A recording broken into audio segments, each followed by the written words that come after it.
সুপ্রিয় দর্শক, আসসালামু আলাইকুম ওয়া রাহমাতুল্লাহি ওয়া বারাকাতুহু। আজকে আপনাদের মধ্যে একটি জরুরি বিজ্ঞপ্তি নিয়ে হাজির হলাম।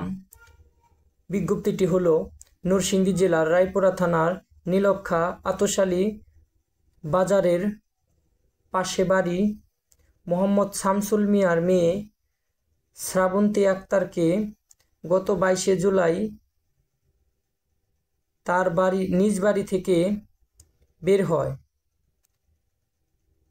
এখনো পর্যন্ত তার কোনো খোঁজ খবর পাওয়া যায়নি। মেয়েটি মানসিক ভারসাম্যহীন। মেয়েটির পরনে ছিল কমলা রঙের সেলোয়ার ও নেভি ব্লু সাদা ছাপার কামিজ ও কালো ওড়না। মেয়েটির গায়ের রং শ্যামলা। মেয়েটির বয়স 13 বছর। যদি কোনো সহৃদয়বান ব্যক্তি মেয়েটির সন্ধান পেয়ে থাকেন তাহলে ভিডিওতে দেওয়া নাম্বারে জানাবেন দয়া করে। ধন্যবাদ সবাইকে।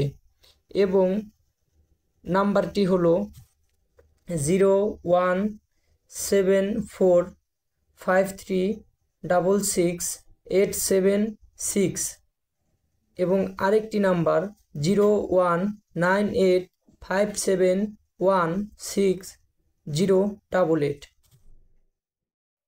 সুপ্রিয় দর্শক, আসসালামু আলাইকুম ওয়া রাহমাতুল্লাহি ওয়া বারাকাতুহু। আজকে আপনাদের মধ্যে একটি জরুরি বিজ্ঞপ্তি নিয়ে হাজির হলাম। বিজ্ঞপ্তিটি হলো, নরসিংদী জেলার রায়পুরা থানার নীলক্ষা আতশালী বাজারের পাশে বাড়ি মোহাম্মদ শামসুল মিয়ার মেয়ে শ্রাবন্তী আক্তারকে গত 22শে জুলাই তার নিজ বাড়ি থেকে বের হয়। এখনো পর্যন্ত তার কোনো খোঁজ খবর পাওয়া যায়নি। মেয়েটি মানসিক ভারসাম্যহীন।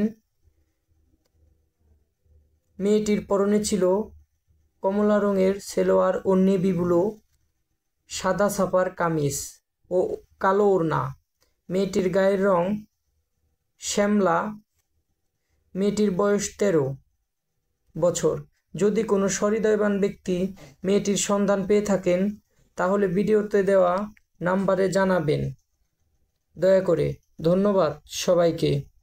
এবং নাম্বারটি হলো 01745366876 এবং আরেকটি নাম্বার 01985716088।